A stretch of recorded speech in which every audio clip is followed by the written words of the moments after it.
Good evening. কেমন আছো সবাই? আশা করছি সবাই ভালো আছো। আমরাও খুব ভালো আছি। আমি এখন বেরোচ্ছি, সাজুগুজু করে নিয়েছি, দেখতেই পাচ্ছ। দরকারি কিছু জিনিসপত্র আনা আছে, তাই জন্য যাচ্ছি, না হলে যেতাম না। এই যে, এখন কেক খেয়ে তারপরে বেরোচ্ছি। শুরু হয়ে গেছে আমাদের 21 তারিখ থেকে কেক খাচ্ছে। আজকে 22 তারিখ, আজকেও কেক খাচ্ছে। শুরু করে দিই,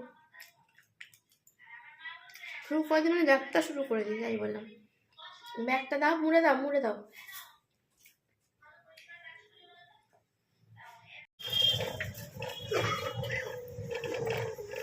নিতে এসেছি কিছু জিনিস, তার সঙ্গে মা বলে দিয়েছে যে একটু আটা নিতে।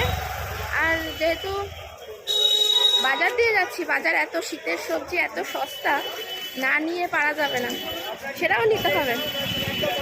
এই গাড়ি ঘোড়া চারিদিকে, ধাক্কা ধুক্কি মেরে দেবে আমাদের। কি সুন্দর সুন্দর বেগুন দেখো।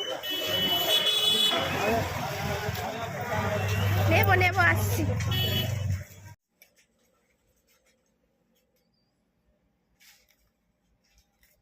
বাজার থেকে এসে পড়েছি। দেখো, বললামই যে এরকম টাটকা টাটকা সবজি লোভ আর ছাড়া যায় বলো তো?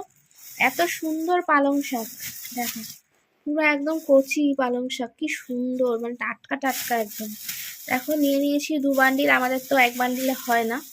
আর এখানে নিয়ে নিয়েছি বড় বড় সাইজের, দেখো পোড়া খাওয়ার মতন বেগুন, বড় বড়, মোটকা মোটকা, ঠিক আছে? একটু প্যাকেট থেকে বার করলে বুঝতে পারবে। দেখো, একদম ফ্রেশ বেগুন, ঠিক আছে? এরকম বেগুন পোড়া খেতে কিন্তু বেশ ভালো লাগে। তার সাথে রয়েছে এই দেখো কি সুন্দর কুমড়ো। আর ওইদিকে 1 কিলো নিয়েছি শিম, সেটা মা নিয়ে চলে গেছে।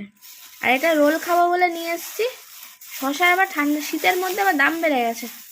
যাই হোক, 40-50-এর নিচে শশা নেই, কিন্তু শশাগুলো দেখে খুব একটা রুচি আসছে না, কিন্তু আমি একটা পছন্দ করে নিয়েছি, এটা কিন্তু রোলে দেবো, বেশি লাগবে না।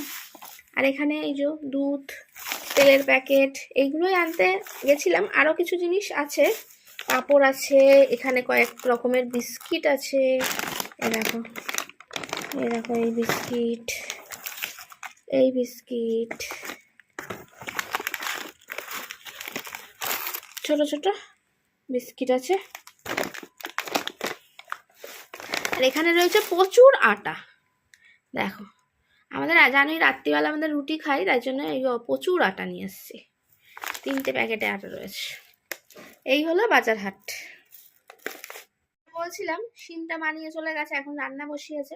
আজকে আমাদের রোল খাওয়ার কথা ছিল, কিন্তু এখন যেহেতু এত রাত্রির হয়ে গেছে, তাই মাকে বললাম যে রোল ছোলে এখন আর করতে হবে না, অনেক রাত হয়েছে, এখন করতেও তো কষ্ট। তাই জানি 10 মিনিটে হয়ে যাবে, সেটা কোনো কথা না, মা মেখে দিলে। কিন্তু তারপর ভাবলাম দরকার নেই, এখন মঞ্চ এই যে বেগুন ঠেকুন শিম টিম সব কিছু দিয়ে বেশ একটু সিদ্ধ ভালো করে জমিয়ে মেখে, একটু ডিম টিম সিদ্ধ দেবে কি অমলেট করবে জানি না, গরম গরম ভাতের সঙ্গে খেতে কি ভালো লাগবে, ওহো, জমে যাবে। তাই জন্য মা ওইদিকে রান্না চাপিয়ে দিয়েছে। রাত যেহেতু অনেক হয়েছে, মা ওদিকে রান্না করতে গেছে, আর আমরা বাপ মেয়েতে এই দেখো আটাটা ঢেলে ফেলছি। আর যেহেতু এই আটার মুখগুলো এমন করে সিল করা থাকে যে বাবার পক্ষে খোলা সম্ভব নয়, তাই আমাকে হেল্প করার জন্য বাবা ছুটে ছুটে চলে এসছে। মানে এইটা খুলতে পারছে না, আমাকে বলছে খুলে দে, আমি ঢেলে দেবো। আমি তাই জন্য দেখো এরকম খুলে, জানি প্রথমে এরকম ভারীটা পারবে না, একটুখানি ঢেলে দিয়ে তারপরে বলছি প্লাস্টিকগুলো ঝেড়ে ঝেড়ে তুলে নাও। তারপরে এরকমভাবে করে নেওয়ার পর তাহলে এই দিকের কাজগুলো মিটে যায়, ওইদিকে মাও রান্না সুষ্ঠুভাবে করতে পারে আর কি। তা চলো, এভাবেই তো। আর বাজারে গেলে জানোই, মানে এখন শীতের সবজি তো কিছুই নেবো না করে যাই অন্য দরকারি মানে অন্য কিছু নিতে, তারপরে গিয়ে দেখি যে এই সবগুলো নেওয়া হয়ে যায় আর কি। কি করবো বলো, লোভ ছাড়া যায় না।